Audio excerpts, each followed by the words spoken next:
myself, I'm the man you could tell by the smile on the faces of biddies I talk to. Fly guy, fresh Prince of L.I. Came in the spot, all black, backpack full of loud. Brother tell about the smell, you could tell by the smile on my face and the red eyes. Take a minute, listen for a second. Pep in my step, cause I never come in second.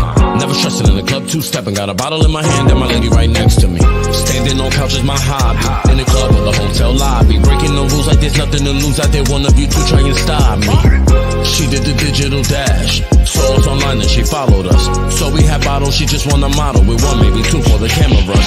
I had a digital lapse. Gave her my number and all of that. Told her to hit me, but knowing there's really no chance of me calling back.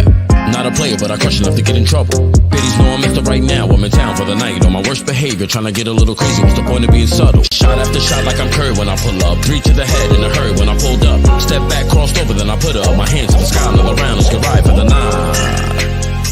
Let's get right for the 9.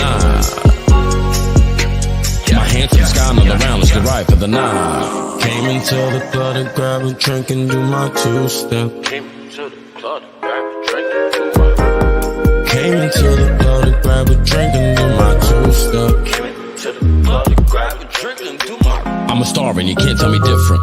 I feel like that dude when I get in that mood. I don't know what to do, how to move. I be acting a fool with some drinks in the system. Women, treat, go weather the recipe. Parties on hills, some hills for her next to me. She got a friend, they both wanna mess with me. Only in time for the night, so it's meant to be. I had a dream, woke up after chasing money, power, respect. I'm impatiently waiting for my time to shine. I'm gonna make it regardless of whether it's given or taken. 6 cents got me bugging, seeing dead people.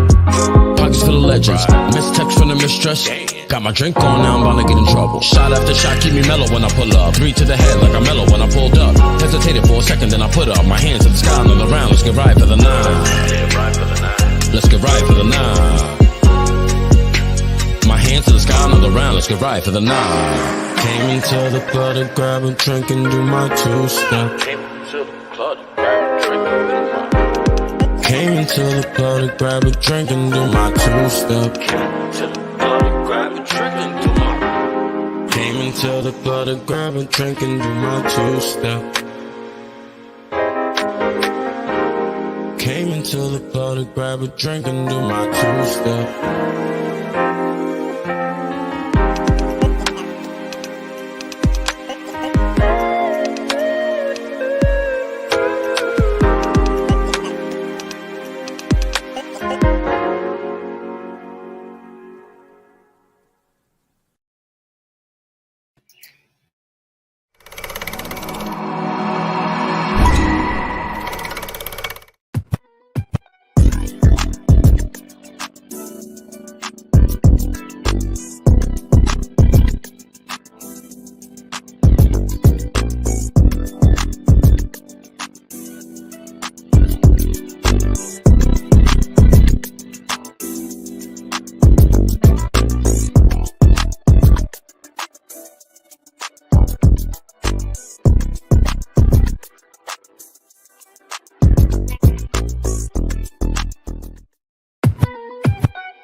But we running out of time, oh no. Do you know what the play is? I had to let you know before I gotta go.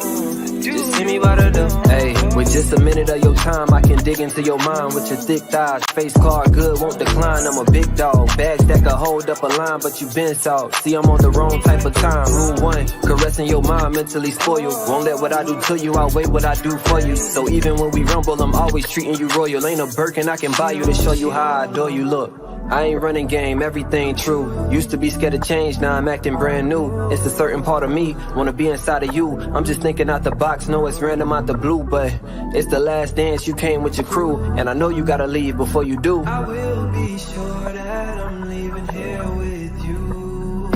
Oh, do you know what the play is? Before I gotta slide, I'm here to catch a vibe. But we running out of time, oh no. Do you know what the play is? I had to let you know before I gotta go. Yeah. Just see me by the door.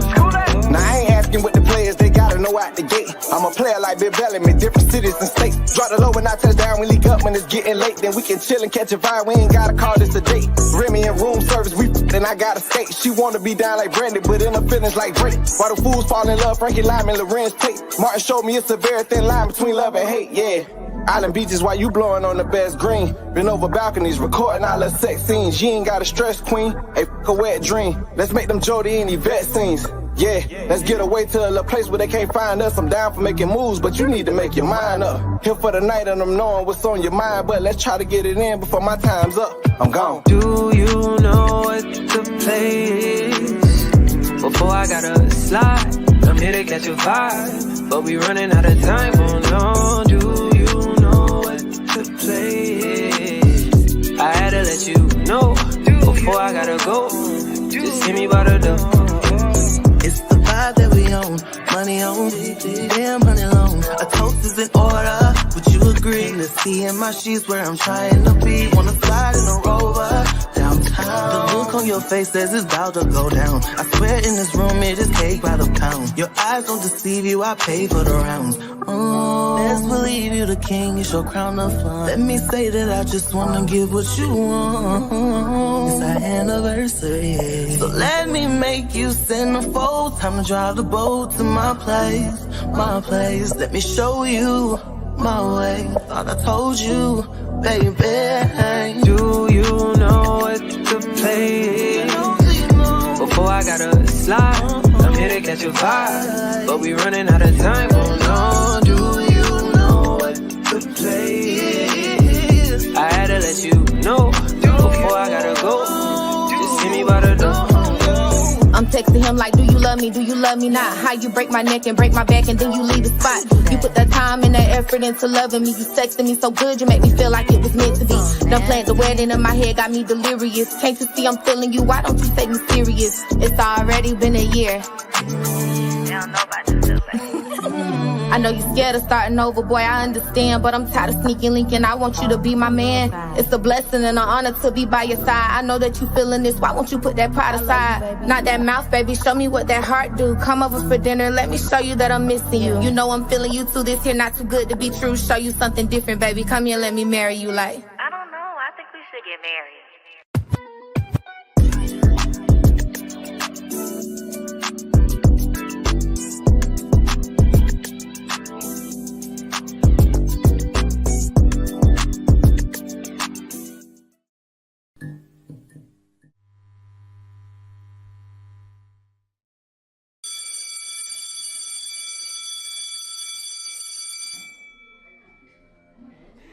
While much older as a term simp massively, trended among the late 2019 and 2020 due to TikTok. The slang has been criticized for stereotyping men. However, in this one, the term is also evolving. Am I done? I'm done. Clap it up for John, guys. Guys, chill. Go back to your seat, John. All right, we're gonna have the new student today come up and presentate. Nairi.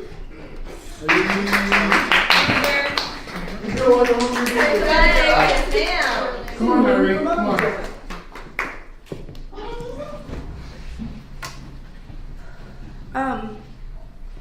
My project is on classy girls. Guys, chill. Hey, y'all chill. You chill. Y'all really want to do this right now? Yes! Stop. You're sitting on Ladies, chill. Go ahead. Can you just play it on? You sure? Yeah.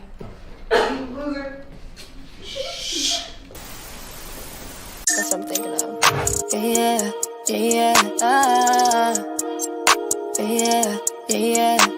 Nairi.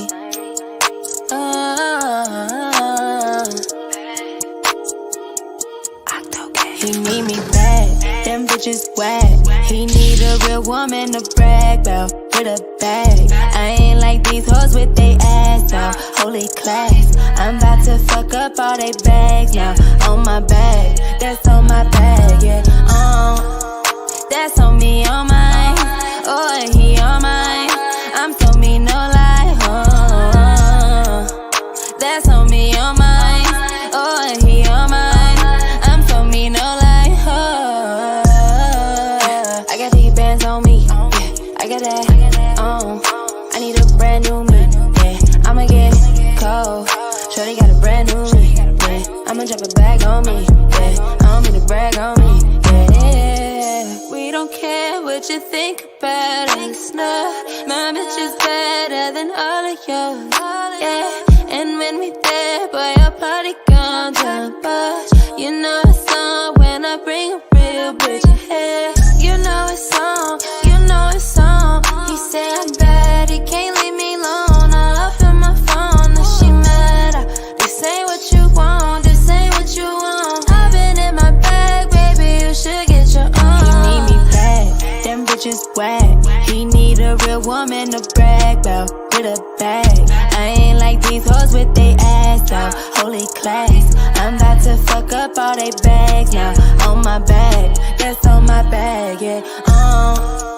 That's on me, on mine. Oh, he on mine. I'm so me, no lie. That's on me, on mine. Oh, he on mine. I'm so me, no lie. I'm so flyer. My oh my, I did this all on my own.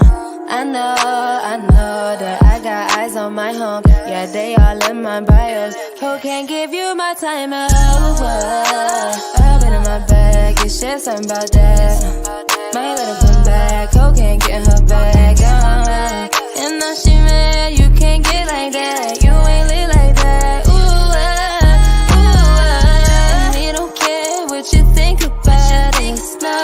My bitch is better than all of yours, yeah. And when we there, boy, your party gon' jump up. You know it's on when I bring her here. He need me bad, them bitches whack. He need a real woman to brag about with a bag. I ain't like these hoes with they ass out. Holy class, I'm about to fuck up all they bags now. On my bag, that's on my bag, yeah. That's on me, on mine.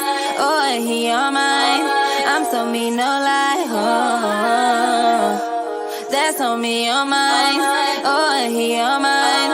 I'm so me, no lie.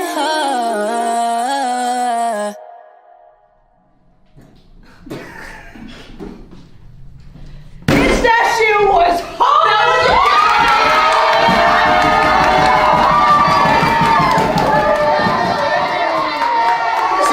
Settle down, class, settle down. Wow, that was great, Mrs. Nairi. Honestly, you definitely should get extra credit. Oh, well, that's the bell. All right, kids, don't forget to study. Don't forget to do your homework, guys. Put that middle finger, put that up somewhere where you need it. Yeah, thank you. I'd love to. All right, guys, now get your holy class ass out of here. Come on. Come on. Yeah.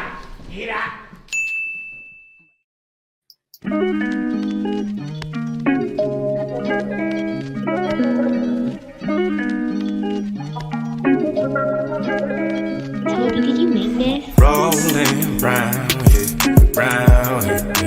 thinking about the big side thing. Big side thing. 'Cause I'm still rolling round here, through ups and downs, and still we find a way. Still we find a way. Feeling the groove, jumping the whip, getting the booth, finna get loose, keeping the balance, feeling so new, doing it do. Just spoke to my ex, she said she was through, but give it a few, 'cause soon as you look, she calling me boo. I ain't tripping, baby, time for the glow up. Mesmerizing every time a brother show up, but I keep that beat going, it's a vibe when we pull up. Competition is a breeze like them saints down in Nova, but we all good now, 'cause we aim for the sky. If you give them wheels wings, then that plane finna fly. Keep the scene going, these the days of our lives, no drama, bring the merry road.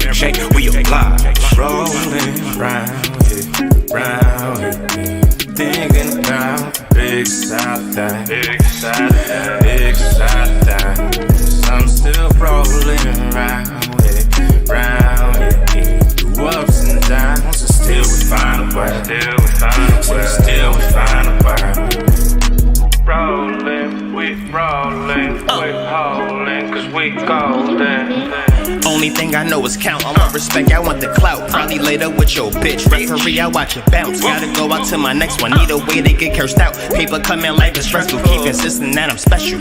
Was that alcohol on dental? Want a quickie, so she took me to the restaurant. Where's Rizzy? Damn, I'm smashing on my ex. Paper in my blood, it's not easy to let go. That arm brightest make me blind when I'm songwriting. Fly paper, my name, that money, my palm pilot. Heartbreaker, think I'm adopted by Shawn Michaels. If I start living righteous, takes away from excitement. My best advice is say, you better get involved. Bring a friend in with Mike. I think I mentioned that before. Tim Allen, home improvement. I'm digging in the walls. Welcome to the play circle. Think nothing, I'm a ball. Rolling round here, thinking about big side of that, big side of that. I'm still rolling round it, through ups and downs, and still we find a way, still we find a way. Rolling, we rolling, quit holding, 'cause we golden.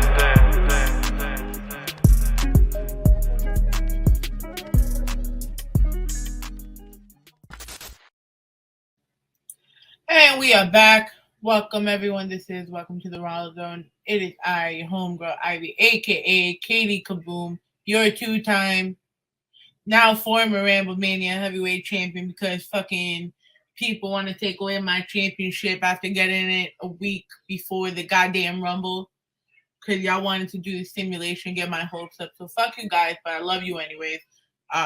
You could catch us on What's SmackDown on SmackDown, on Ramblemania Show on YouTube. You can also follow us everywhere.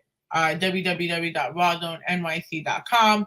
Catch us on our home of Elgin Sound Radio on the Live 365 app, and of course on Puso 82.3 FM, Wednesdays 8 a.m.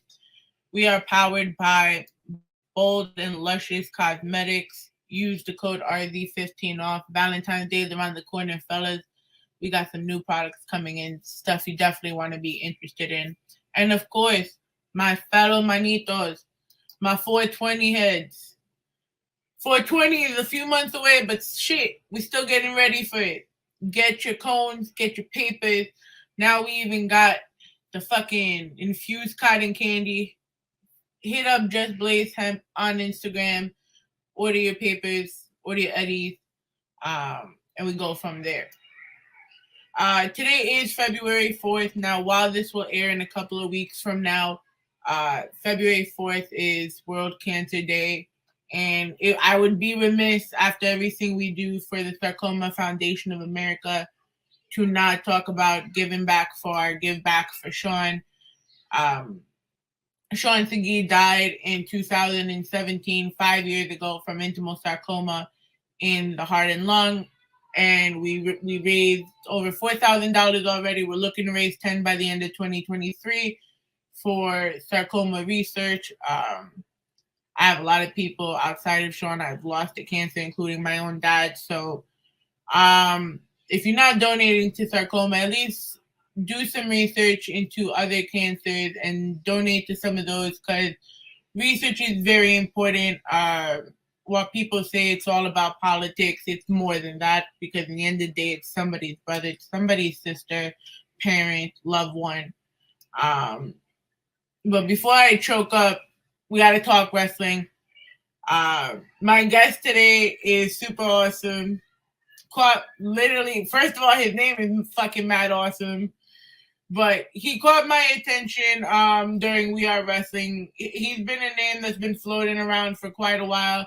The boy that Ramblemania can't stop talking about him. I've been very blessed to be able to have conversations with him. I do want to, however, get through this highlight, even though the video is a couple of years old, and we're going to get more footage from him very soon. Check out Mad Awesome's highlight reel.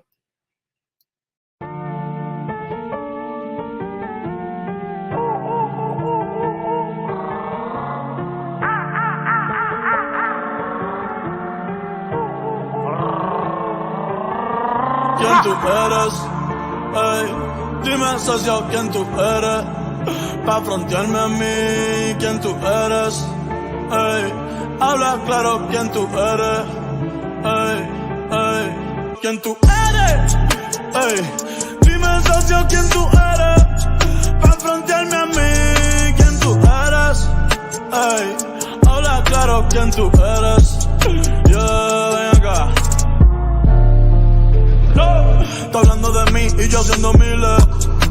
Otro palo por encima de los files. Ey, tú robando en Macy y yo en el desfile. Hoy quiero un uruguaya y otro de Chile. Ey, ey, otro que me tira. Entiendan que acá no se mira. Ya mismo te cae, te tengo en la mira. Tú metí en tu casa y yo de ira. Voy a la milla como Toretto. Que tú eres más duro, te reto. Yo tengo el imán, yo soy el magneto. Ey, a tu envidia en la cara le meto. Iván Calderón, pero peso completo. Ey, la familia inacostal. Ustedes son mis hijos, pero los tuve que abortar. Me hice dueño del mundo y no lo quiero soltar. Por eso no me importa un carajo quién tú eres. Ey, dime socio quién tú eres. Pa' frontearme a mí, quién tú eres. Ey, habla claro quién tú eres. Yeah, quién tú eres. Who are you? I know you know who I am. The whole world knows who I am. But who are you? Nobody. You nobody. That's around. That's around. The whole world knows. Even you know. I'm the one. Who the f is you? Nobody. Mother.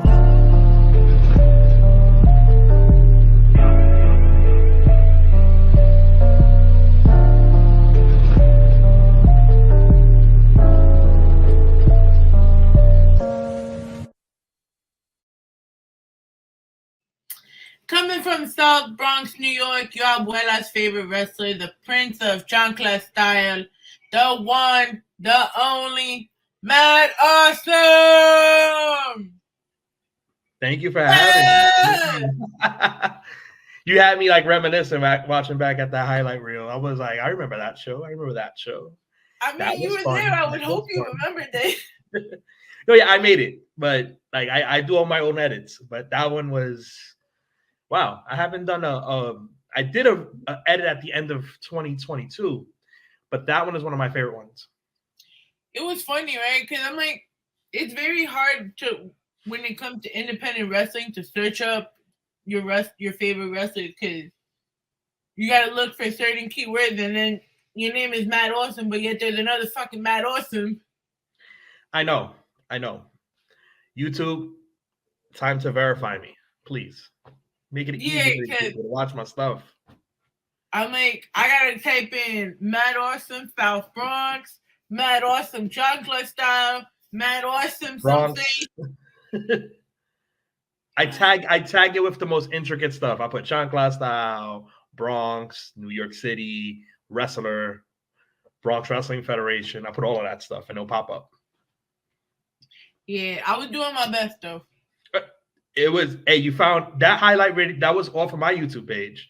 I made that one. So yeah, I kind of stole it. Hey, it's fine. I subscribed though. I did subscribe though. Yes, I got another subscriber. Listen, man. So of course, like and subscribe to Mad Awesome's YouTube. It will be in the comments below, wherever you're watching this. It'll be in all the promos regardless. But for those that don't know, who the fuck is Mad Awesome? Me, well, I'm just your typical dude from the Bronx, born and raised in the South Bronx, Patterson Projects, P-ville, stand up. That's my hometown. I basically the projects where legendary boxer from the Bronx, Iron Barkley, basically was born and raised himself. World champion boxer at that. But yeah, I grew up literally, my mom raised me, my grandmother, my father's mother raised me with my stepfather, along with my aunt, who I call my older sister because we're only 10 years apart. By the age of 2, I was watching wrestling, and one of my cousins really got me more into it. And from there, it's just storybook. Like I got into it. I became an older dude and was like, you know what? I don't want to go on the rest of my life saying, hey, I should have tried that.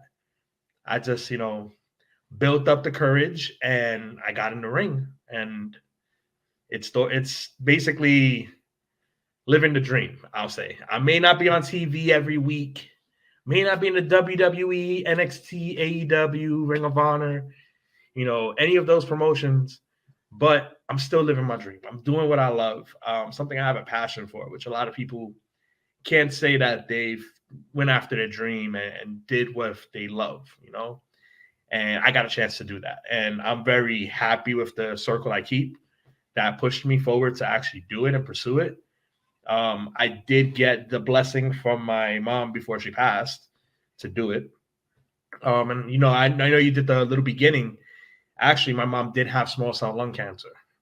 She passed away from it. And not only that, I have who I call my older sister. She beat breast cancer. She's a breast cancer survivor. My god sister, she's a ovarian cancer survivor. And wow. It's and that's why when you were talking about it, I'm like, I have that too. I know what it's like to have family members and loved ones be diagnosed with cancer or going through it with chemo and everything. I have an aunt right now going through chemo right now. So trust me, I understand where you're coming from with that, and it's hard. But we're here to talk about wrestling. We're here to talk about wrestling. Matt Awesome and why it's called Chankla Style and why did I come up with the gimmick. We'll talk about that today. All right, I mean, since we got it here, right? Because I had to confiscate these from my kids, and I got the Chankla Style sticker right here. Nice. Yeah, there's a couple of stickers posted up in places in my house right now that can't come off. So you're somewhere in my house, outside of the frame, because we have you framed as you walk in. I see you got Lucas behind you right there. That's cool. Yeah. So that show, me and my boyfriend accumulated so many posters. The actual room where we podcast in, because this is the little office space, because he's not feeling too well, so I have him propped up on the couch. So that had the autograph poster from the show. Nice. Yeah, I got real hyped about it. I was like, for the amount that Pete was charging for the sponsorship, and it came with that poster, if you guys get famous, that's a landmine right there. Oh, no, it is. It definitely is. It fucking is. You have the likes of Speedball, Mike Bailey on there. That's all I got to say. Speedball. I'm just a phenomenal guy. And you got his autograph. You got my autograph. You got my tag partner's autograph. You got Mantequilla. You got everybody that was showcased that night. Miracle Generation.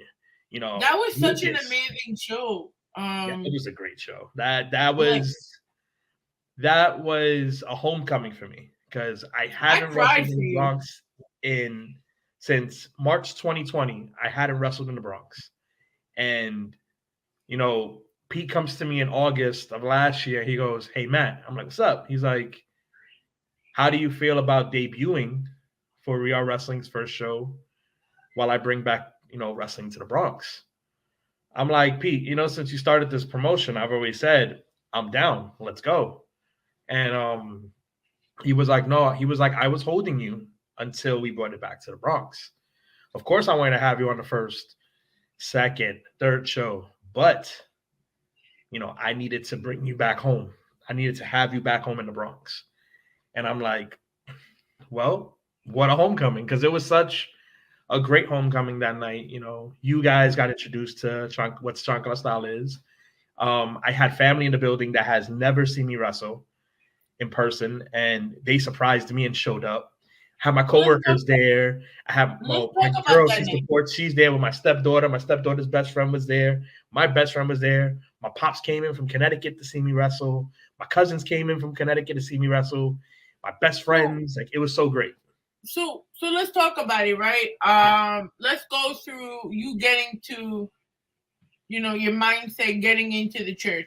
How are you feeling walking through it? Because whether we say we know what was gonna happen at the end or not, you know, when they talk about wrestling, you know, it's still a grueling experience because you still have to put a performance. So what's going on from that point?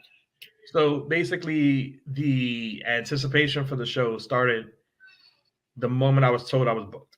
To tell you the truth, I was excited. You know, so much was going on on that day itself, and I'm like, okay, I gotta like get ready. Gotta go get my haircut. I got my haircut the day before.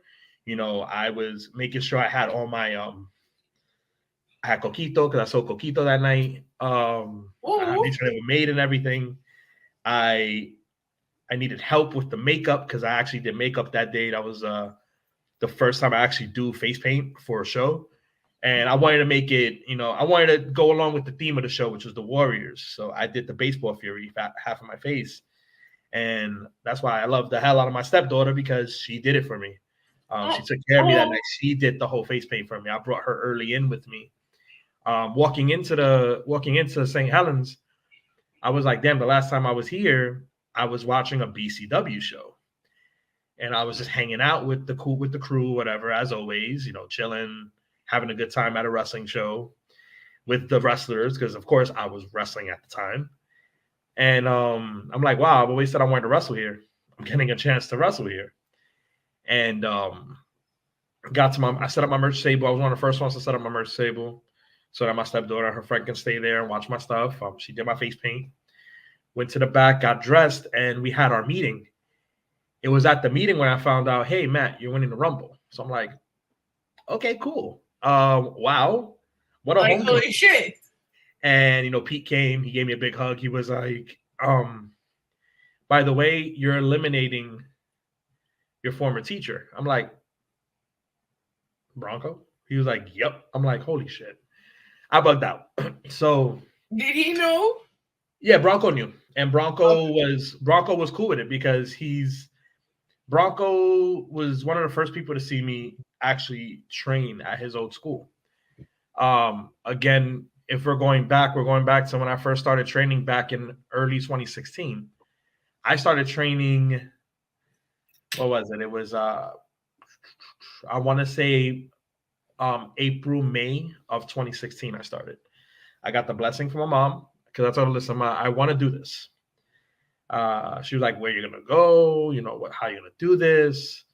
I'm like, well, I met someone that you know is a wrestler, and the person that I met was Steve Pena. He's one of the coaches now at the Fallout Shelter. Then he was wrestling, you know, he was doing his thing. He was having his tryouts with the WWE at the time.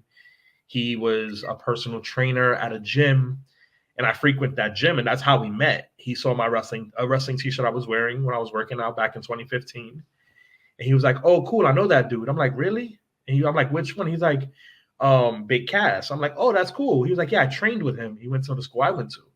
I'm like, "Oh, that's mad cool." And he was telling me, "Yeah, you know, I wrestle at, you know, the Gleason's gym.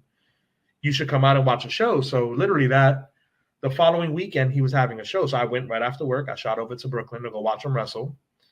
And I was like, "Bro, I'm actually losing. I'm working out, losing some weight right now. I want to get into this." And he was like, "Cool. Let me know when you're ready." So when I finally let him know I was ready, he told me, "Okay, meet me at this gym in the Bronx, and we're gonna go through it. I'm gonna teach you." So I'm like, "All right, cool." So the moment I show up, he tells me straight up, "Look, this is my passion. This is my love.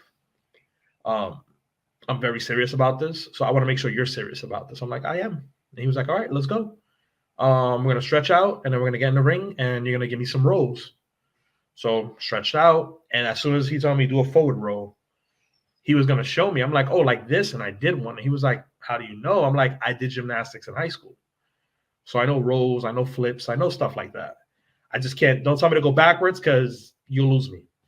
And so I did a forward roll, back roll, quarter roll. And he was like, "Oh, your rolls are clean. Cool. We could start getting into other stuff. So we're going to get into bumps." I'm like, "What are bumps?" So he's like, "Okay, like this." So he shows me how to do a back bump. I'm like, "All right, cool." He was like, "Try it." So I tried it one. He was like, "Okay, cool. Good. How does it feel?" I'm like, "It hurts a lot." He was like, "Do you want to stop?"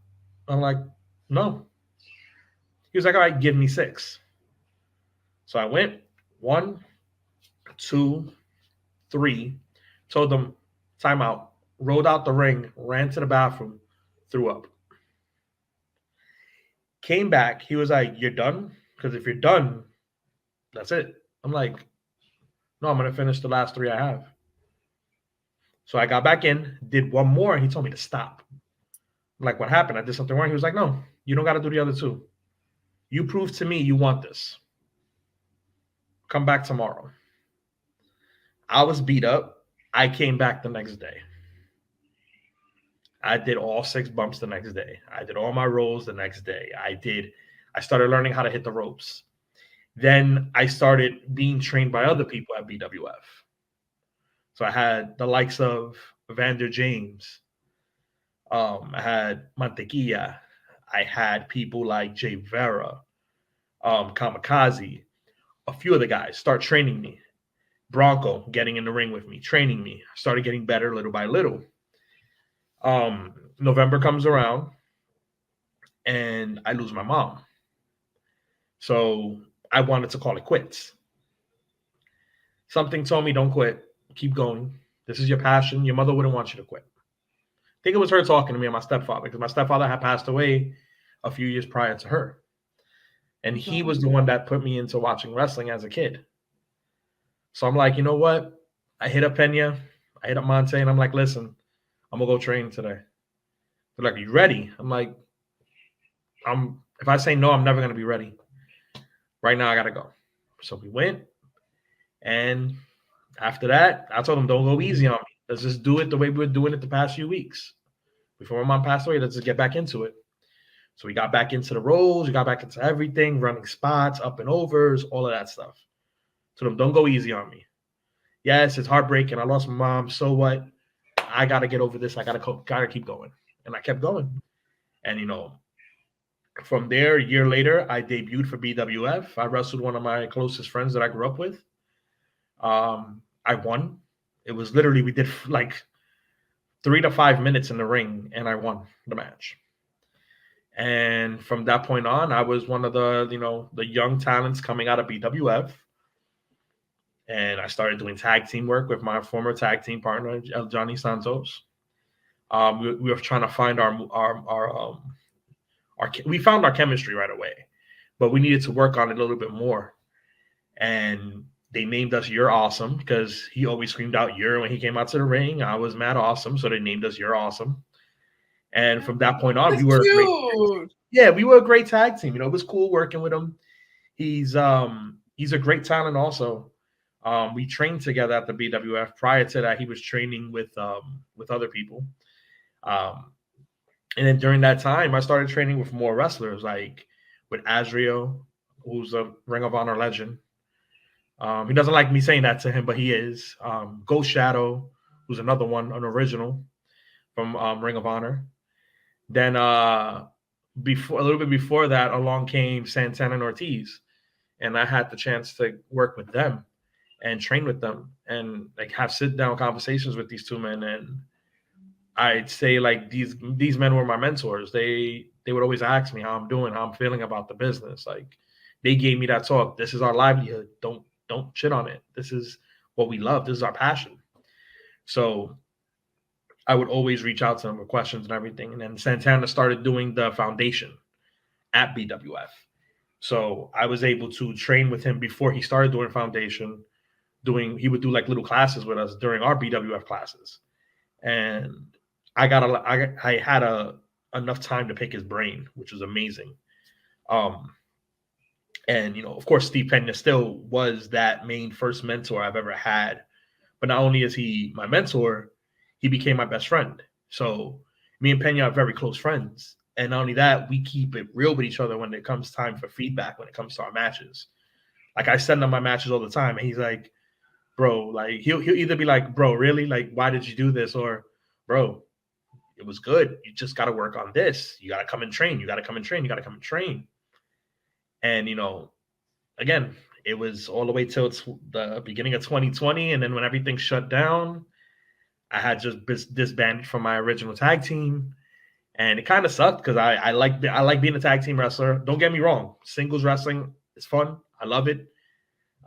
It's another side of me that people get a chance to see. Again, for singles matches, if you've noticed any of my singles matches, I never use the chancla. I never use the chancla in the singles match. I use it in multi-man matches. So rumbles, 6 men, sometimes in tag teams, scramble matches, I use it. I never use it in singles matches. And there's a method to the madness. I'm just going to leave it like that. Because Chankla Style is not just me using the chancla. Chankla Style is my style of wrestling. So I started doing a little bit of singles. And at the time, I had met Jarret Diaz. So we met through a mutual friend. And we hit it off perfect. And he moved back to New York, and that was it. Like, I'm like, yo, bro, we gotta have to work. We gotta wrestle each other, or we gotta tag team. We gotta do something. And he took a drive up with me to Connecticut for one of my shows. He wasn't booked on it. He drove me up there. I brought him with me just in case they may have a spot. And he met the booker. The booker was like, look, listen, thank you for bringing Matt up here. Unfortunately, there's no openings right now. There's one person not showing up yet. If they don't show up, you're on the card. If not, I got you the next shows. Don't worry about it. I got you the next shows. And sure enough, next shows, Jarret was actually, booked to wrestle. It wasn't tag team. We weren't tag teaming at the moment. We were just running singles. Yeah. Promotion, which is blood, sweat, and tears. And from there, I was like, yo, we're the Uptown Boys. We're both from the Bronx. We got to do this. Guess what? We're going to be a trios.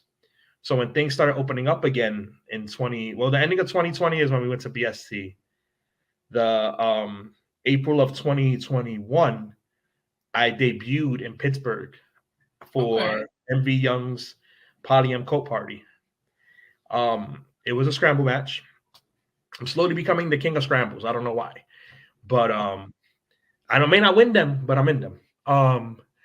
But like, it was so cool because it was live on Twitch and over 20K people watched this. Whoa.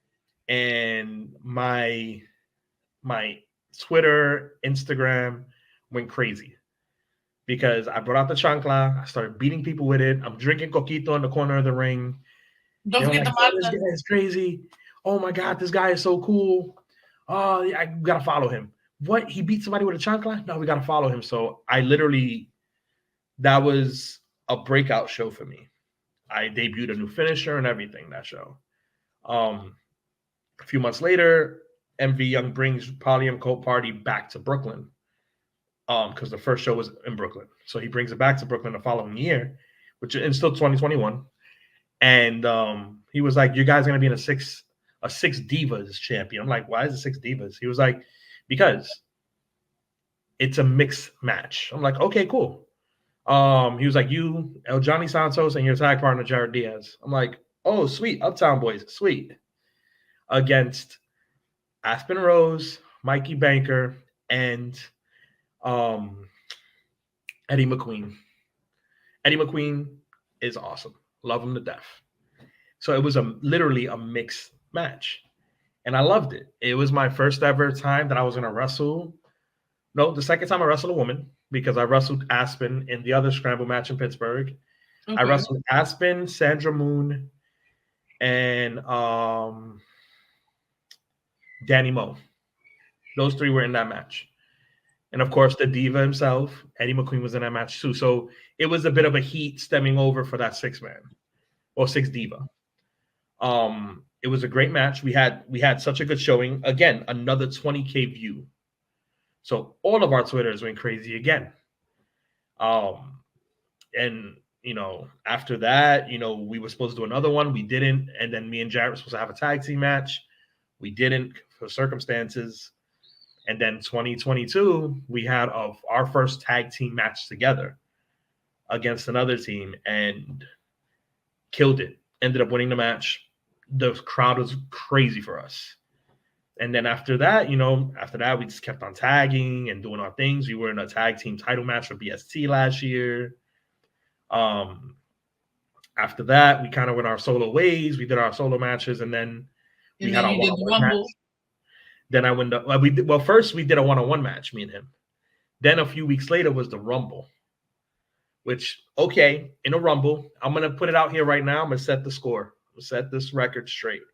Okay. People who saw the Rumble, you were there. A lot of other people were there. This is what happened. All right. In a Rumble, it's every man for themselves. And keep that in mind. It's every man for himself. Yeah. Tag teams, they fight each other, but they fight each other out of respect. Jarret did do something a little slime bally, but we had our conversation. We talked. He apologized. We are good. We are family, so we're good. So everybody get that out your head that, one is better than the other one's better than the other one. We're a tag team. We equally do things solo or as a tag team. We're good. We're good. I didn't give him a pound because I was pissed off at him at the end of the Rumble.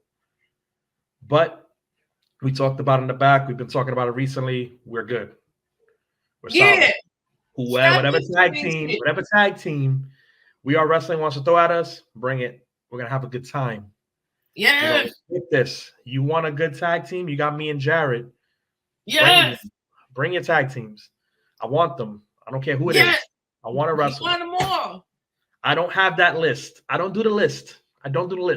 He's not My Jericho. list is where I want to be at the end of the year. And where I want to be at the end of the year, I want to have some hardware. That's what I want to do. Ooh. I want it to be a tag team, and I want to share the glory with my partner. But if it has to be solo, he has a solo title, I'll have a solo title.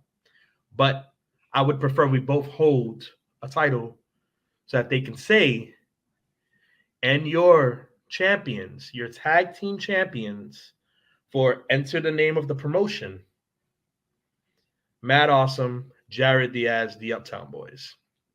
We got to bring a title back to the Bronx as a tag team. That's all I got to say about that. So we went through all of this. You went as a one tag team man to going with Jarret Diaz, then you went solo. You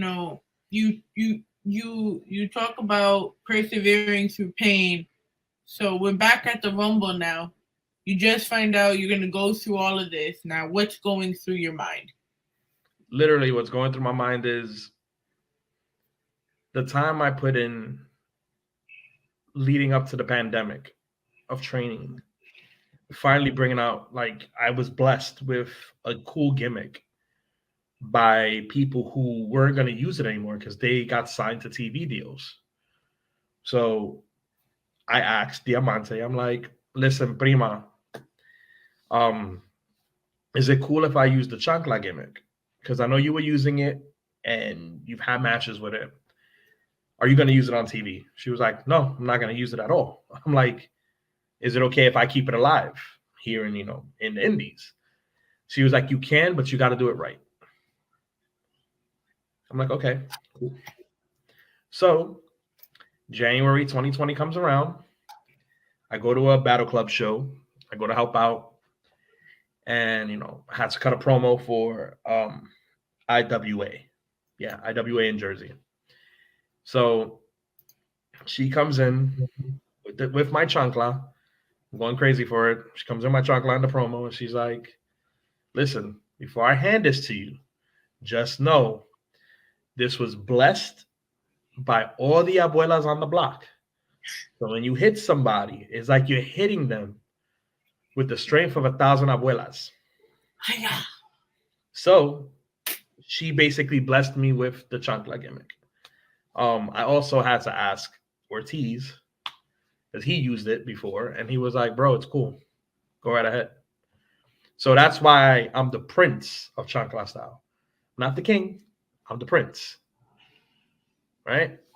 So for people that think I stole it, I didn't steal it. It was blessed. It was blessed to me. It was handed down to me.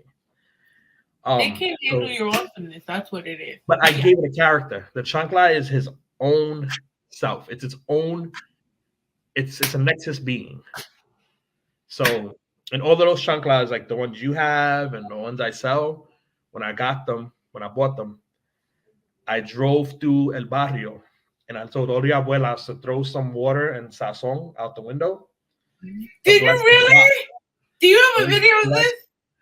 The footage got deleted by mistake, but I went through I went through the barrio and I went through the Lower East Side. No. And I had them just throw the sofrito out the window, the sazon, the adobo, some water to bless it. So all of those chanclas that you guys have, they're blessed. Just to let y'all know, they're blessed. So yes, that basically, that was going through my head. The people who I was gonna wrestle in the Rumble, the people I actually got a chance to touch, were people that started on the beginning with me, or they were already in there and they were showing me the way. Like again, Mantequilla, Bronco, Cuzzo started around the time I started. Jarret started, I think, the year after I started, or 2 years after I started training. And we had never wrestled each other until last year. Who else? El Johnny Santos. That was my former tag team partner. We've trained together. Who else was in that Rumble? Ruthless Lala. That's Auntie right there. I have so much love for her. I was blessed to actually have shared a ring with her. Nikolai White is another person. I didn't get a chance to touch him in the Rumble, but he's another person that I saw when he started in the BWF with me for Santana School. And that kid is a problem. Shotgun was another person I've trained with. A new friend of mine, Clara, La Chica, Clara Carreras. She's a good friend now. It was just, again, it was a blessing to be in that ring with all of those people. And like going through my head was like, yo, I remember when we had this tag team match. I remember when I first wrestled Bronco and the other times I wrestled Bronco. Me and Johnny split. Me and Cuzzo wrestling for the first time against each other. Everything. And then the rest of the card. Dom, training and wrestling Dom before in the past. Barton. Always wrestled Barton and Dom. Like when me and Johnny were tag teaming, we would always wrestle them. Being in the car where my boys from Connecticut came into town and debuted in the Bronx, which is the Miracle Ones, Ichiban, Dustin Waller, and Kylon King. Like those are my boys from. I met them at Blood, Sweat, and Tears, and those guys are gifted. Like they'll be on TV eventually. Lucas Chase, another person who, he's we talked about this, and I talked to you about this before and too. He's talked about it on the other podcast. Yeah, like me and him, again, we became friends talking about wrestling. When I wrestled at BST, and one day I was being booked for PAPW's Alley Fights last year. And they were like, oh, yeah, you're going to wrestle Lucas Chase. I'm like, what? Who? And they were like, Lucas Chase. I'm like, why? Like, I thought I would have like a storyline against the Battle Academy right now because I just beat their boy. Nah, Lucas requested you. I'm like, surprise! Why did he request me? So he hits me up. He's like, I'm gonna kick your ass. I'm like, I bet you're gonna kick my ass. Like, I'm not gonna fight you on that one. So we got our promos. Did he kick your ass? I was nervous. So nervous. Like I kid you not. It wasn't only because of the fact that,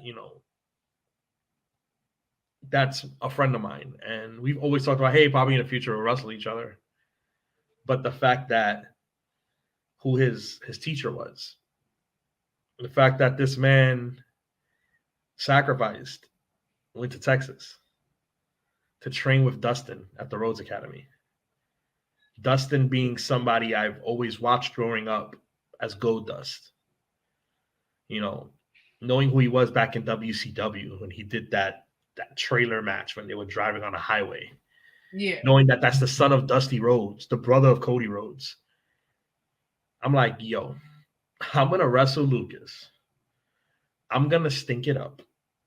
He's going to show Dustin this video. Dustin's going to be like, tell that guy to hang up his boots. He has no reason being in the ring. I was so hard on myself. I'm never hard on myself when it comes to wrestling. Never. Like, I'm always like, I got this.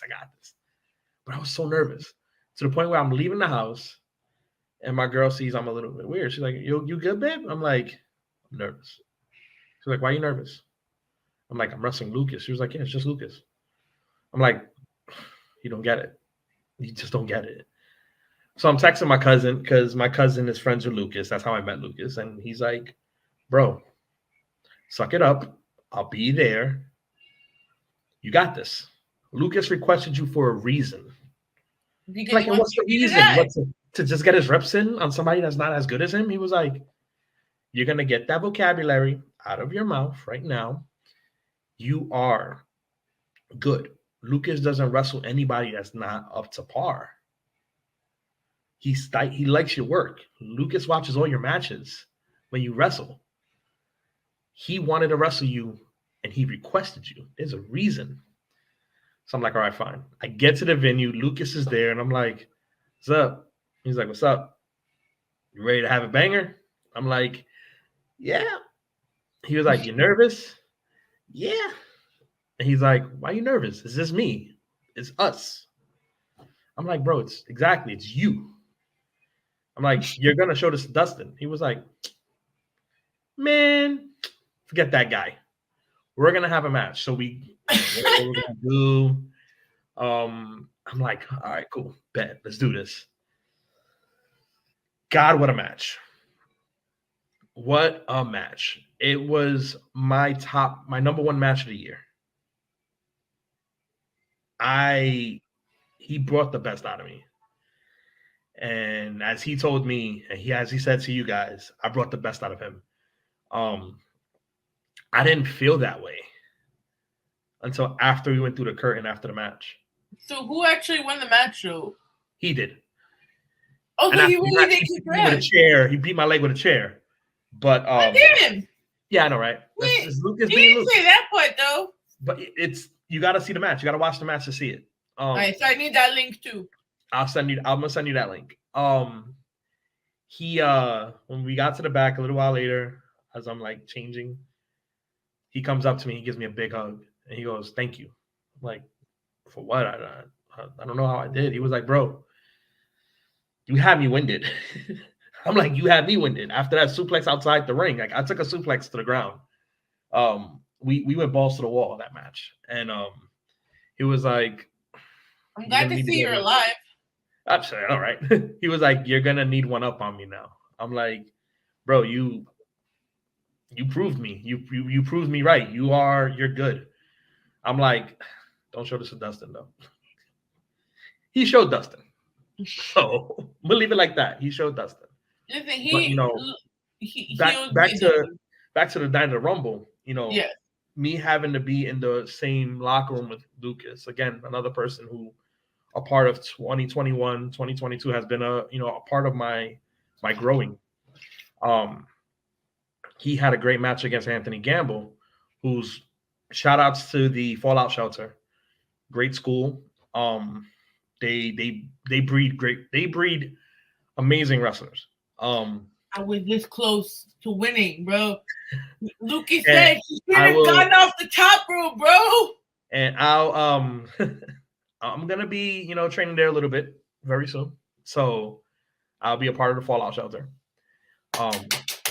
Which it's big for me. I just a lot of people ask me, why are you still going back to training? Why are you going back to school again? I'm like, just like anybody that goes back to school, they want more education. They want more of an insight on what they do.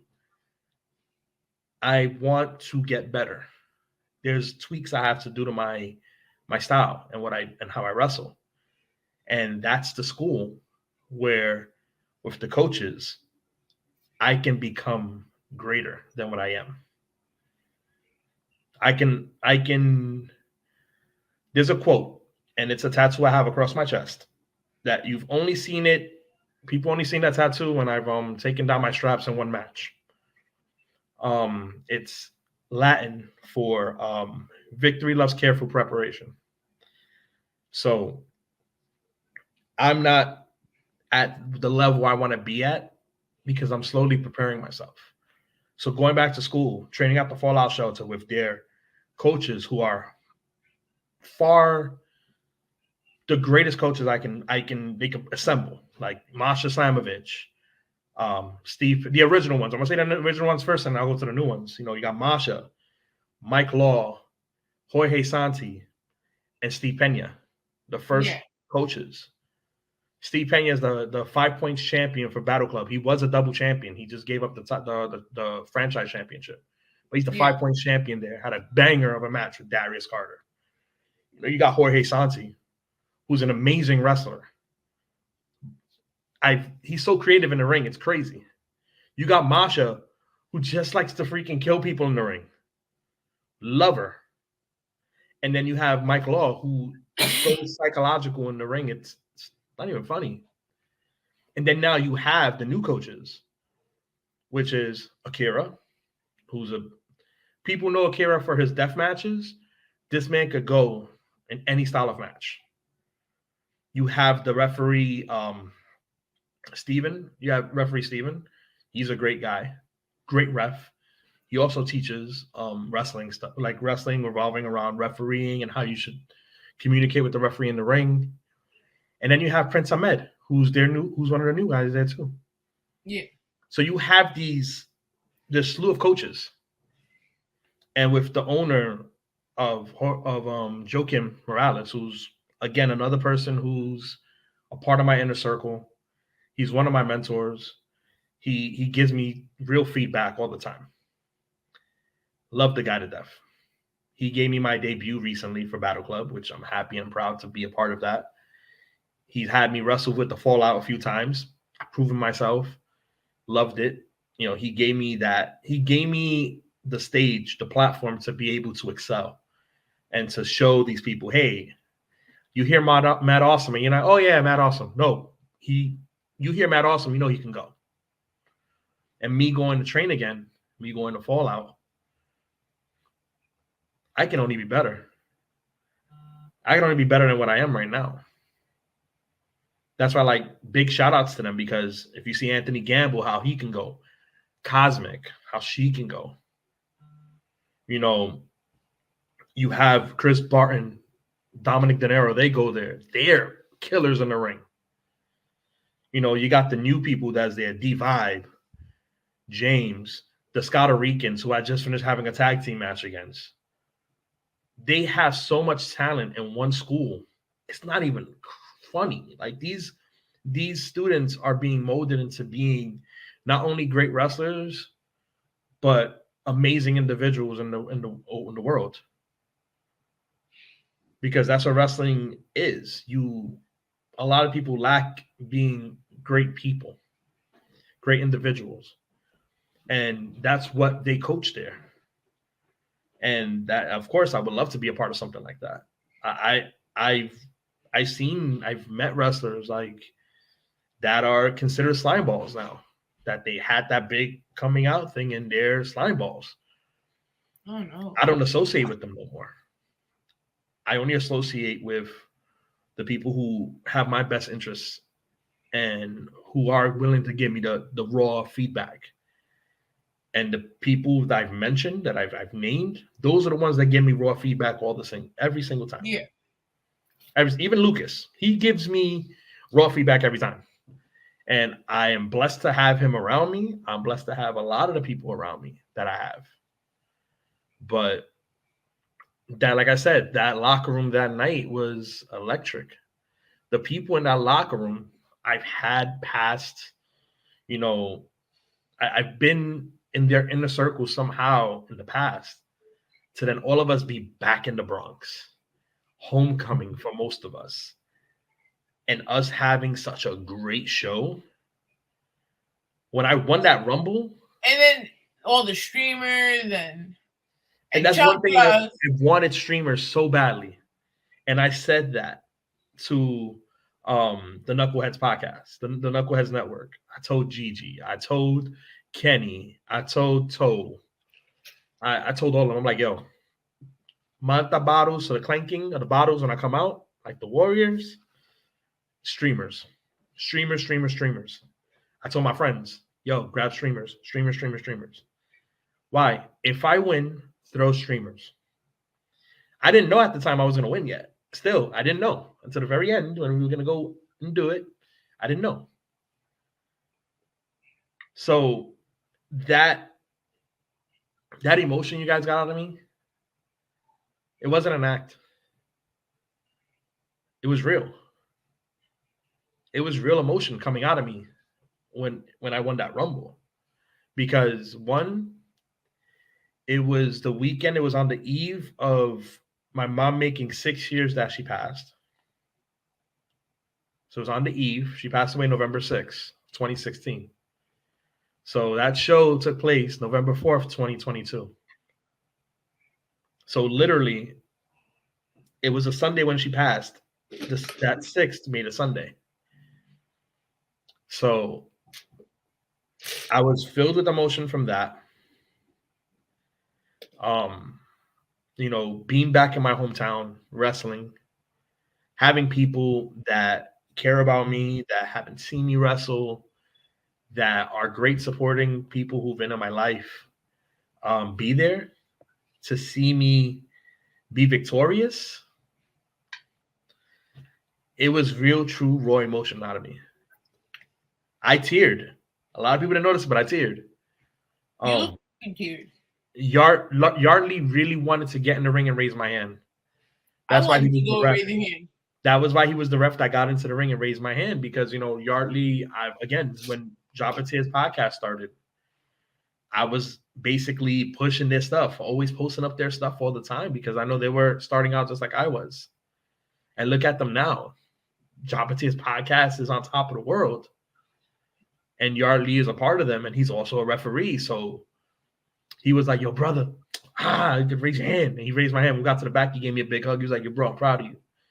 And the fact that I got like my peers, not only my family, but my peers in the back to come up to me and give me a hug and be like, yo, I'm proud of you. You did your thing. You came a long way. It meant the world to me. And the fact that I was able to share that with people like you, with the other sponsors that were there, with anybody who was in that building, to be able to share that moment, it meant the world to me. And it's crazy because the next day I ended up wrestling the next day. It wasn't planned, but I wrestled the next day. And, it was just, it was amazing. It was such a great feeling. And if I could relive that moment again, I wouldn't change anything I've done in that match. I wouldn't have changed anything Jarret had done to me, because it just made the story much better. And, even Bronco gave me a hug, and Bronco was like, okay, Matthew, timing was good. And Wyndham changed. Like that, to have him, hug me and tell me, thank you. And, you're good. You're doing good. Keep up the good work. That was my teacher at one point. That was my mentor at one point. It meant the world to me. And then like later on in the night when everybody left or whatever, and I'm slowly packing up like how it is for wrestlers. The one thing my girl hates when she goes to shows and she has to wait for me to the very last bye to leave. Joe Kim came up to me. He gave me a big hug and he was like, bro, I'm proud of you. You showed, he was like, this year you've wrestled twice for me. You did your thing. You did your thing tonight. Well, I guess I tell you, you're going to debut for Battle Club in January. And I'm like, what? He was like, you earned it. I'm proud of you. And I was like, give him a big hug again. I'm like, this, to have somebody like that push you and other people that I know, it meant the world to me to have him tell me that, because I've watched Battle Club. From the very first show they had, I've watched what they've done. And I've always said, I want to be a part of their stuff. I want to be on Battle Club. I want to be in Battle Club. How do I get on Battle Club? Yeah, I'm friends with Joe Kim. Yes, I'm friends with Okay. I'm friends with these people that are part of Battle Club and Fallout. And everybody's like, why aren't you there? I'm like, it takes time. I have to work. I got to get better. And sure enough, like Joe told me, bro, I will give you a spot. You just have to show me something. And the moment he gave me that pep talk, I'm like, oh, okay. switch. Just started killing it. Started doing what I had to do. And sure enough, he gave me the opportunity in August, September to do the Fallout show. It was like a rumble. Mm-hmm. I was the second to last person in the rumble. I got eliminated by Jordy Lee. She's a great talent. She's coming up. Be on the lookout for her. She eliminated me. And he was happy. Like after the show, whatever, he came to the back, he gave me a big hug. He was like, bro, proud of you. Thank you. I'll be getting back to you during the week for the next show. I'm like, okay, thank you. Literally that Wednesday, and the show was on a Sunday. That Wednesday, he goes, Matt, it's the day before Halloween, the 30th. We're having a show. So I'm like, is it costume? He was like, yeah. I'm like, I'm Kevin Owens. So yes. I wrestled as Kevin Owens. Oh my God. You know him. So everybody says that I look like him, that I'm his doppelganger. So I wanted to tell you this, right? I was watching the highlight reel, and there was one moment you popped up kind of like an RKO from behind, and you looked like Kevin Owens slapping him with the chancla. And I was like, I've always got that. So funny story. Growing up, my cousin Chris, me and him were the two that loved wrestling as kids, and my cousin Anthony too. But me and Chris, we were so into it. We used to, like, when we were little kids, like maybe I would say like 4 or 5 years old, we would run around like 3 to 4 or 5 around there. We used to run around in one of my mom's and his mom's friend's house. We used to run around his pool in our little underwear, our little wrestling underwear, with our wrestling toys. Years later, of course, we're still wrestling fans to this day. He got me into watching Ring of Honor. Him and my cousin Harry, they got me to watch Ring of Honor. That's when I fell in love with indie wrestling at that moment. And one of the first few matches I've watched was Homicide versus Steve Corino, which that's when I'm like, wait, Homicide is from Brooklyn?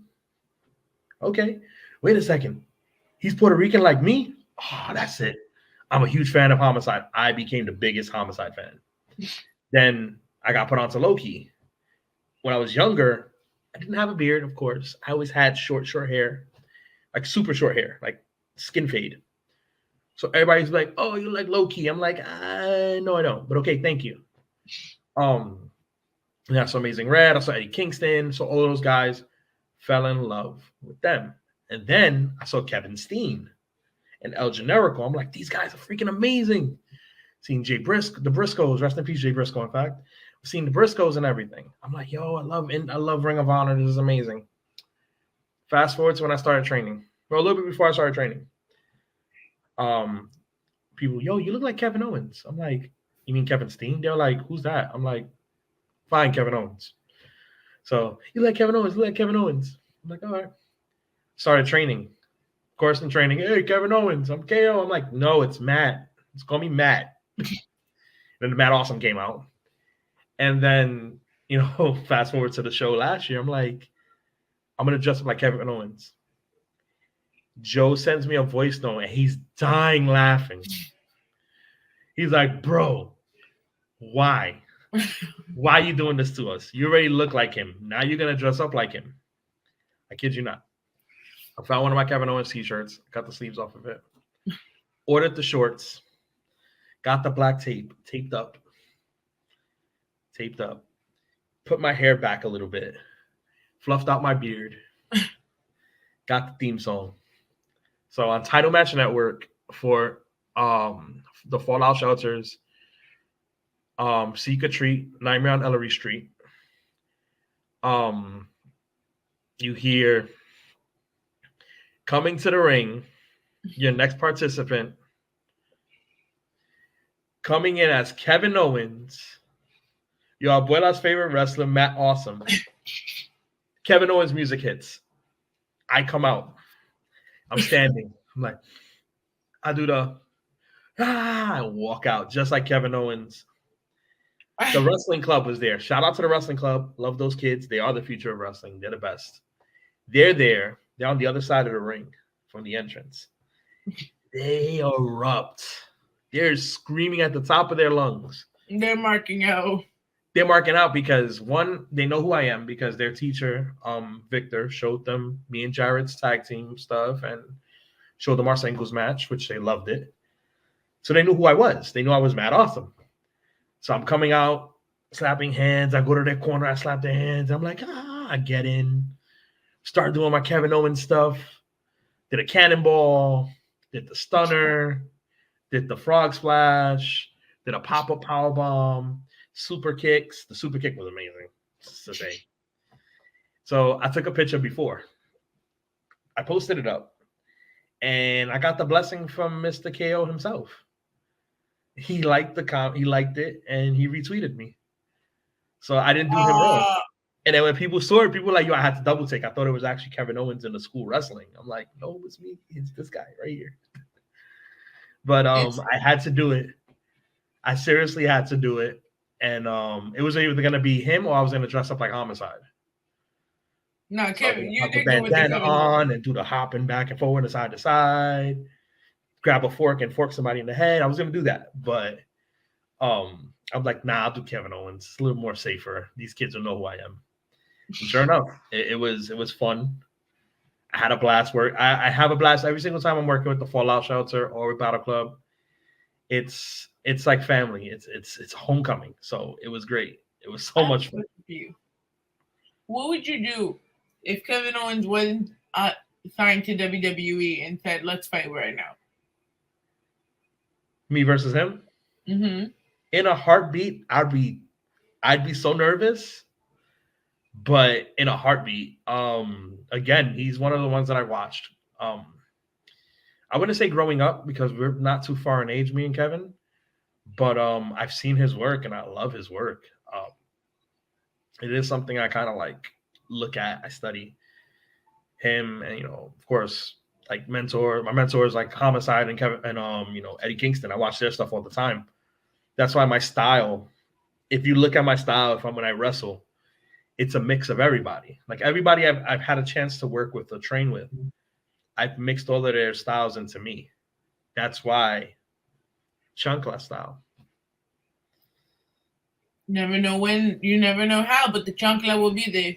That's one. But two, Chankla Style to me, and a lot of people are going to be like, really? The Chankla is universal. It's a universal weapon for parents. So whether you're Black, whether you're Mexican, Puerto Rican, from Honduras, from Guatemala, from anywhere, even Asians, the Chankla is universal. So my style is I like to hit hard. I can take a hit. Don't get me too mad. I'm a cool guy. We can have fun. You are cool. You get me too mad, I'm gonna bust your ass. So that's just me. And I'll hit you. I don't have to use the chancla. I hit you as hard as your parent would hit you with the chancla with my hands. So I chop the crap out of you. I'll give you the forearm. I'll give you a euro. Whatever it is, I hit as hard as a chancla. Because I was blessed with a chancla that was anointed by all the abuelas on the block. So, it works. So me being blessed with that, and it's always in my hand, it's kind of like Thor. He's powerful with or without Mjolnir or Stormbreaker. He's still powerful, right? So the chancla is like my Mjolnir, my Stormbreaker. And other people could wield it, yeah, but it doesn't have the effect that I can because they're pure of heart. They can touch it, but they don't have the same power I do with it. So the chancla stays on the side. I let him know, look, you don't interfere. You stay there. Don't try to come to me. Don't try to tell me, pick me up, use me. No, I'm not. I'm going to use these right here. You're going to catch the hands. There's a difference. But now if there's more people, he's like, yo, I got your back. Hold me. Got you. And he's the one guiding me through everybody, beating their ass. But that's chancla style. Like basically stuff I've learned from Santana, stuff I've learned from Azrael, Ghost Shadow, stuff I've watched from Homicide and learned from Homicide, from Jay Lethal, from, you know, Steve Pena, all of these people. Everything I've learned from any of these guys and women, because I've learned from a few female wrestlers, it's all in Chankla Style. That's what it is. So I like it. That's why I say it. People are like, oh, Chankla Style, use Chankla. No. I can hit hard like a Chankla. So that's Chankla Style. Man, all you need now is Bad Bunny to do a song called Chankla Style and have you in it. Listen, I gotta trademark the words Chankla Style. Oh shit! He makes money off of it. Shit. But nah, yeah, like actually, fun fact, one of my first theme songs with my old tag team partner was Bad Bunny Chambea. And then I wanted to use the instrumental to his song Booker T as my next theme song, but I didn't because he started using it for WWE. So I'm like, forget it. I'm just gonna keep it homage. I'm gonna keep it to my roots. And of course, Big Pun. Why not? Another Puerto Rican from the Bronx. And then that's my Uptown Boys theme song, which is French Montana's Fuck With Me Get a Bag. So that's me and Jarret's theme song. But then my personal theme song is Twins, Fat Joe and Big Pun. Because again, I grew up a huge Pun fan from the Bronx, of course. So that became my theme song. I've had so many theme song changes. Like it went from Jay-Z's Death of Auto-Tune to Halagatillo from De La Ghetto to Chambea to J Balvin's his remake to the Metallica song, then to the French Montana song Fuck With Me Get a Bag, and then I kept that as the tag team song, and then now it's Big Pun Twins. So I'm like, nope, I need to pick one and one only. And Lucas, he's like, yo, what song is this? Number 12 now for you, Matt? Like, come on now, seriously. I'm like, listen though, you might have changed your theme song a million times, but your brand and you and like the gimmick has always stayed consistent from what I've seen. Yes. So I feel like even with WWE, they went through some shitty ass theme songs after they lost CFO. So they're still going through the work. So you're gonna see some shitty ass theme songs for a while. So it's okay. I'd rather listen to as many as you can until you figure it out. I messaged Lucas last time. I'm like, yo, I got a new theme song. He was like, this guy. I'm like, I'm kidding. I didn't change my theme song. It's the same song from before. He was like, man, I was gonna get you unbooked. Stop that. I'm like, no. It's Big Pun, Fat Joe, Twins. That's what it's gonna be. That's how it's gonna be. When I wrestle at Pro Wrestling Magic, though, somebody has the song that was the original song to the Twins track, so I can't use it. So I use the French Montana Fuck With Me Get a Bag there. But everywhere else, Big Pun, Fat Joe, Twins. And again, I gotta pay homage to my hometown of the Bronx. And I kind of feel like the song kind of talks about how I'm gonna beat somebody's ass. So why not? So I got a couple of more questions, and then we're gonna wrap this up because I gotta go to work after this. We were talking off the scenes about social media and wrestling, right? How even in the independent, it's hard to keep the art of kayfabe alive, right? And for people that don't know what kayfabe is, it's kind of a reality of sorts. What the wrestler portrays to the audience. Mm-hmm. Am I right? Yeah, pretty much. In 2023, with social media and TikTok, how do you really keep that alive? So leading up to the matches, like I can say I have pictures with a lot of wrestlers. I've taken pictures with a lot of my opponents. And these pictures have been taken prior to us fighting or the same night that we fought. To keep the Fabe alive, we don't like each other's stuff leading up to the match.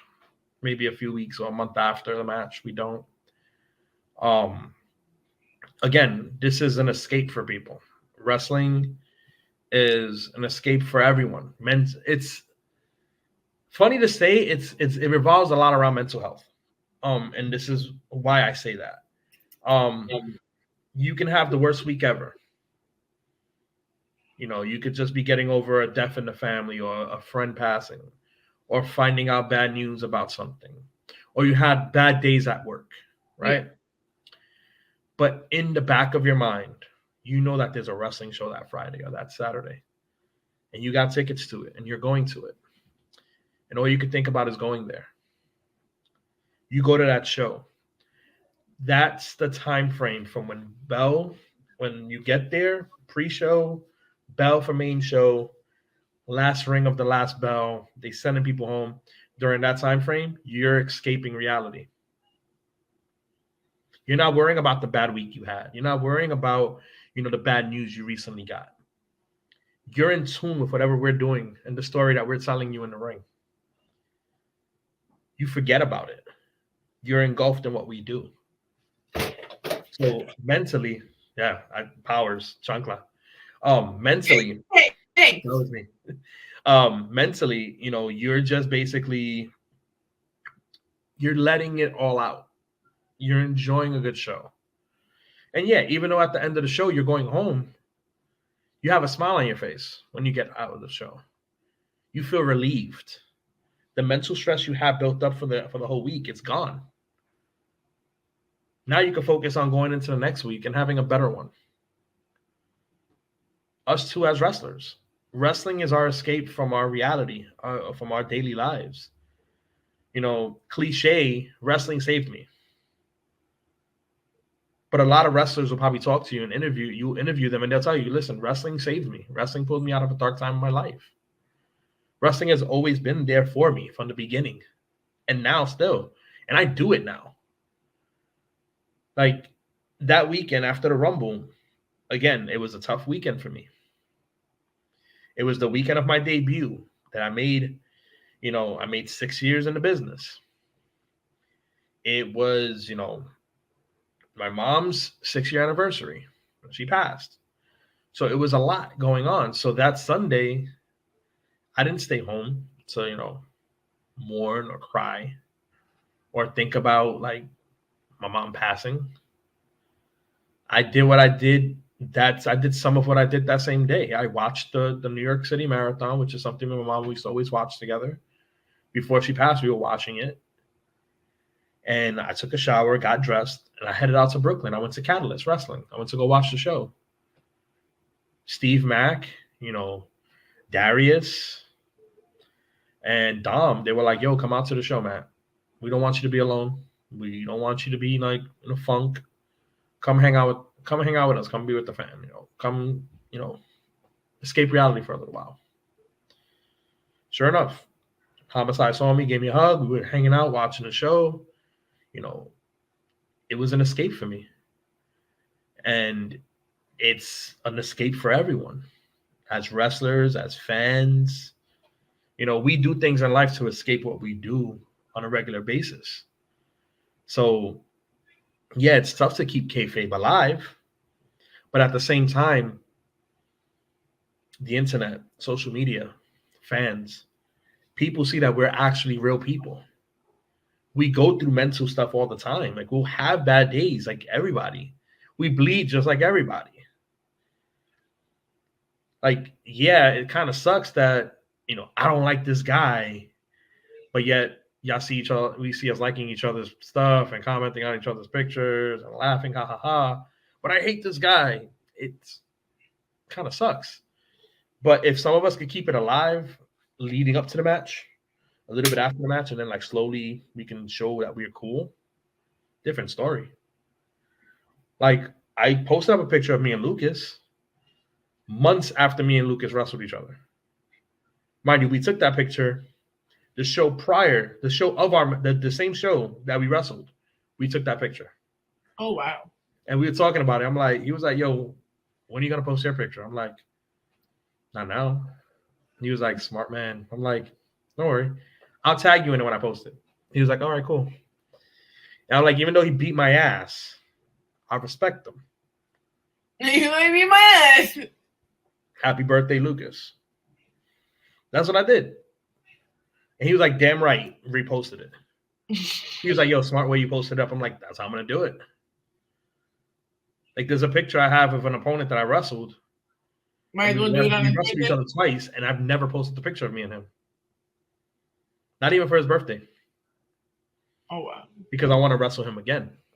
Yes, I want to wrestle Lucas again. That's going to happen down the road. But I'm still showing the men respect.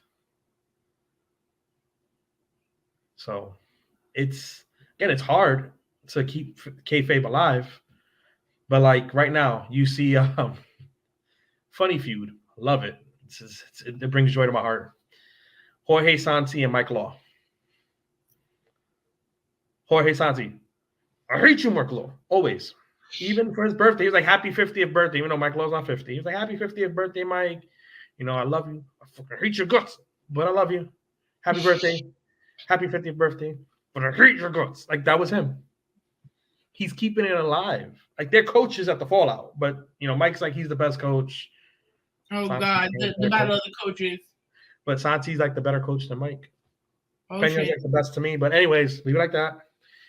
For they kill me in training when I start training. But you know, they will because they saw they oh no, they're gonna see it. But you know, they keep that alive. Their little feud. But it's all respect. At the end of the day, we all respect each other. Like, ain't none of us disrespecting none of us, even behind the scenes. We'll disrespect each other in front of you guys, but not behind the scenes. We know what it is. So you won the Rumble, and this year now we're going into to Invictus, and we're going back into another We Are Wrestling. Yes. How are we feeling? And what are we to expect from you? Seeing is believing in the future. I'll keep throwing positivity out there. I'm always going to throw positivity out in the future, in the universe, because, you know, the universe always repays you back. Invictus, I will see you guys March 3rd at the Bronx Brewery for the Get Down. I can't wait. And I think there's a Rumble that night, and it's called Friends Rumble with each other. I think it's something like that. Real Friends Rumble, something like that. I already won one Rumble in the Bronx. Could the Golden Boy win it again? Could I be the Rumble King of New York? Or the Rumble King of the Bronx? Or maybe you guys may have to get a taste of the Uptown Boys in a tag team match in the Bronx. Let us tag team in our hometown. That place will erupt the moment our song hits. We saw what happened when I came out. We saw what happened when Jarret came out for the Rumble. The whole place went bananas. Imagine having us both come out at the same time. Ooh. See, now that means we got to get the Uptown Boys on our wrestling podcast and continue this conversation, see? Oh, of course. But yeah, like for Invictus Pro Wrestling, you know, for you guys that don't know about it, or you guys are in the New York area, want to come out to a brewery, drink some beer, watch some good wrestling, have some empanadas, some empanology. Ooh. March 3rd at the Bronx Brewery. Tickets are already on sale. Tell them Matt Awesome sent you to get them. So I'm going to be there. And then the week after, shit. We Are Wrestling. There can only be one. I'm going to be there too. Yeah. I won the Rumble, but I want to have a tag team match. So, Pete, if you're listening to this. Yeah, Pete. Let's bring the Uptown Boys home to the Bronx. Bring the Uptown Boys home. All you're going to get is a crazy sold-out crowd yet again. I'm just saying. Boys. Come on. Yeah, the hometown boys. The hometown killing boys. it in your ring. Come on now. You know we sold out that last event. So did Speedball. And everybody else. Don't be a dummy. Jarret went to that school when he was a kid. You know, I kind of grew up down the block from that school. My family owns a house down the block from that school, that church. I think one of my aunts went to that church, if I'm not mistaken. So you had the hometown boys in the building. We sold so many tickets. We had Coquito, we had Mata, we had everything in the building. We had streamers. One of the best showings a wrestling show has shown in the Bronx. Since Battle Club did a show in the South Bronx, I believe that was a sold out crowd, but they had a big show. Had a big show that night. If you want the Uptown Boys to be at We Are Wrestling, bringing it back home, drop them comments below. Yes. That way we could get Peter Rosado to say yes. And Peter's going to kill me because I'm here fucking up his bookings right now. I mean, Also, I did it with Lucas, and I'm still waiting, by the way. Oh, no, wait, time out. But we have recently another booking in April. Ooh. And it's a tag team booking. It's an Uptown Boys booking. And it said Blood, Sweat, and Tears Wrestling in Bridgeport, Connecticut. Okay. The date will be soon. I'll be posting it up whenever it comes out, of course, like I always do. I promote all my shows. Whenever my match card comes out, I promote them. But yeah, in April, the Uptown Boys will be wrestling at Blood, Sweat, and Tears yet again. We did wrestle a tag team title match. We fell short a little bit of the win. But the Haven, they're a hell of a tag team. You know, we had a freaking bar burner back and forward. We killed each other. But great match with those guys. Those guys are a good tag team in the Northeast. Unfortunately, they did lose the titles to the Armada, which is Lucas's boys. Oh man. So yeah, Chad Lennox, and I forgot who's his tag team partner, whoever he is, whatever his name is, doesn't matter. Because once we get in the ring and wrestle, your name's gonna get forgotten anyway. So how about, you know, the Armada versus the Uptown Boys, or probably later on in the year? Because again, I don't make a list of wrestlers I want to wrestle. Yes, there's a whole list of wrestlers I want to wrestle this year and the next year. But I don't like to say who I want to wrestle. I like to say where I want to be at the end of the year and where I want to wrestle. So, you know, I would like to end 2023 with some hardware, tag team hardware. You know, me and Jarret, we're a good tag team. You know, we're pretty nasty at it. Why not? Let us be the face of your company. All the Sasson. All the Sasson right there. This is Matt Awesome talking right now. This is straight up Matt Awesome talking. Like, I see it here with some hardware. Listen, I know Battle Club just crowned some new tag team champions with Federated. You know, you have Rembrandt and you have Abraham Khan, who are two talents I would love to mix it up with in the ring. I would love to take that titles from them. But I know they got their rematch coming soon against the former champion. So I'm going to let that happen. If they come out victorious, kind of want to see those guys. You know, there's other wrestling companies, you know, Blood, Sweat, and Tears. Yeah, I have a tag team champions. Love to see you guys. The Armada, let's go. Let's rock. You know, there's another promotion called Coliseum Pro Wrestling in Coliseum Championship Wrestling, in fact. If I'm not mistaken, that's what they're Coliseum Pro Wrestling, something like that. It's Coliseum Pro Wrestling. They're in Connecticut.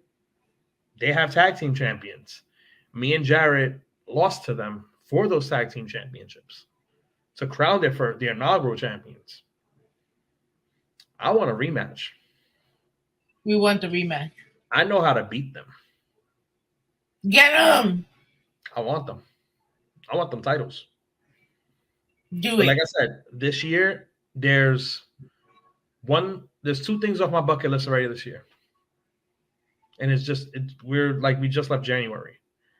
I wrestled for Battle Club Pro. Mm-hmm. And I wrestled the weekend of my birthday. That's a good way to do it. And I've always said I want to wrestle the weekend before or after my birthday. And literally my birthday was on Tuesday. I wrestled that Saturday after. So I wrestled on my birthday weekend and I wrestled for Battle Club Pro. So that's 2 off the bucket list. Now is to get on TV this year. We got it. And to bring home some hardware. Because I have space for it. So I need to bring home some tag team championships. I need to bring home a championship because that's what you're in this for, right? We're in this. It's not just for wins and losses and titles. It's for, the love, the passion, the people. But honestly, I want some hardware. I won 1 title so far in my career. Short-lived, but I won the Japanese title, which is the DDT Pro Heavy Metalweight Championship. That's like a 24-hour championship. I won it. And I'm on that list of winning a Japanese championship. Because you fancy. Very fancy. Yep, my name's there, so I won it. So, it was said here we're going to continue this tour wrestling podcast. We're going to set it up so you and Jarret Diaz can both come in before both of your matches. Yep. Because I really want to promote you guys. You guys, Lucas, you guys are really doing this thing right now, and I'm so honored to be part of this circle with you guys, and to sit there and learn from you. Thank you for allowing me to say for the last 3 weeks you were next, and then you actually came on, and sat down and talked with me. So on that note, where can they find you? You guys can find me on Instagram at Matt_awesome17. There you can find my link tree and everything's there. My merch, which is right here. You got my merch. You got my YouTube page. You got my Twitch channel. You got my YouTube. You got my Twitter page. You got all of that. So just go to my Instagram first. Click on that link tree and you can find everything from there. Don't forget, support your pro wrestlers. Support your indie wrestlers because this is how we make a living. This is how we pay our bills and feed our children. So, yeah, man. On that note, it is your homegirl Ivy. Thank you so much, Matt, for being here with us. Once again, you can find us www.rawrzonenyc.com. You can catch us on What's SmackDown on SmackDown with the boys at Rambo Mania. Again, catch us on Elgin Sound Radio. Catch us on Pulso 82.3 FM. We are powered by Just Blaze Organic and Bold and Luscious Cosmetics. So from Matt and myself, we bid you a too sweet and a good fight. I'm taking it from them. I don't care. And a good night. See ya. Bye. Popular Latino rapper known as Big Pun has died. His real name was Christopher Rios, and he died of an apparent heart attack at White Plains Hospital. He was only 27.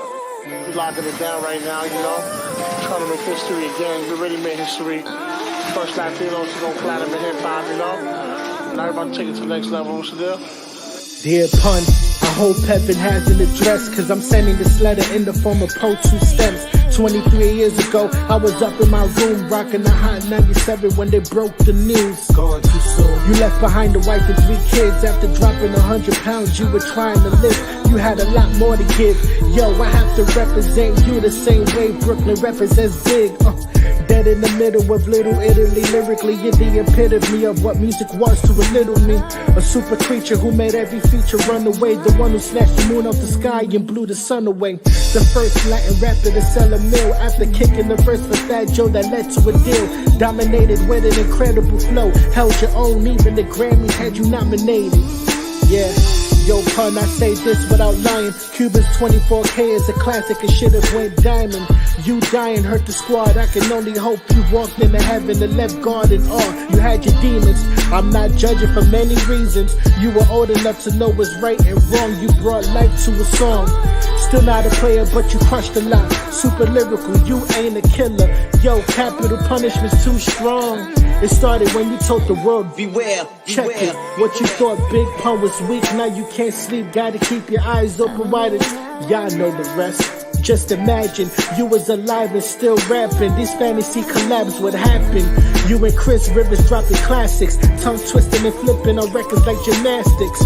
Imagine if Terror Squad was still snapping and nobody beefing, but everybody was eating from your foundation. LGP, Latin going platinum. Your legacy will live on in the streets, yo. Dear pun, I wrote this as a fan to say thank you. A BX Rican that was the man. 23 years later, I'm inside of a booth talking about why they named the concourse after you. I'ma put my team on once I get on and make sure your name still lives on. Yeah. Rest in peace. Ray.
Of the way you make me feel. How do I know this is real when I don't have control when you're around? And all I want is for you to put it down, to just hold my body. Don't care about anybody. When I feel your touch, it sends a rush running through my body. Ain't gotta worry, Bobby, 'cause I'm stuck, you got me hooked on your touch. I need your love, oh you're the one. Boy, you got the flavor. The thought of you lingers on my mind, and I just wanna savor every little taste and take my time. The way you kiss me got me sprung, and I still could taste you on my tongue. You got the flavor, you're my favorite flavor.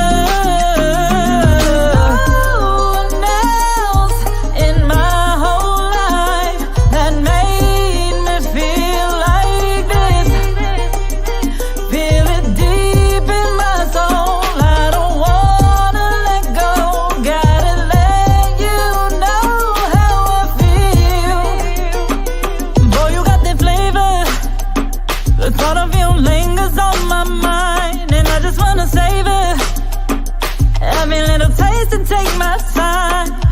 The way you kiss me got me sprung, and I still could taste you on my tongue. You got that flavor, boy, you got that flavor. Boy, you got that flavor. The thought of you lingers on my mind, and I just wanna savor every little taste and take my time. The way you kiss me got me sprung, and I still could taste you on my tongue. You got that flavor, you're my favorite flavor.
got it situated. She tryna go back, I'm tryna foreplay it. West side take, but she said you nigga. Play my part, got my weight up, nigga. No extra places, just a game for them niggas. Try to play us, nigga. Now this rap shit, like a layup, nigga. This that sneaker box full, get your cake up, nigga. We doubled up, we ain't to say we came back with some new shit. Tell them niggas shoot this, Stanley Kubrick. I can't engage in things, you know a nigga came from the dirt. Till engagement rings, star-studded, let me say some things. Mag after rolling, shout out Wiz, black and yellow, rest in peace, COVID. I smoked it first, Ray J, this one, no replay. We back, no delay. Say it once, you gon' say it twice. Lavish, smoke it once, can't pass it twice. Savage, what we on, what we smoking. Loud pack, gotta open. Niggas rapping, niggas joking. MTA, she was the token. Take a sip, bust your lips, smoking O's, got a zip. Take control, Mac O'Bain in this bitch. And I could smoke for days, shit. I'm tryna chase her ways. You know that Mary Jane, do you love me? Casamigos, Tito's or the bubbly. We all addicted to something, so don't judge me. I'm tryna get it together, I know she on me. I'm tryna get it together, she want control me. Pinpoint where we left off at. Mary Jane, you gon' have my back? Yeah. Are you gon' have my back? Shit, I'm about to smoke my pack. Yeah. Money on the calendar is designated. Bottles on the table, got it situated. She tryna go back, I'm tryna foreplay it. West side team, but she said Jamaican. Money on the calendar is designated. Bottles on the table, got it situated. She tryna go back, I'm tryna foreplay it. West side team, but she said Jamaican.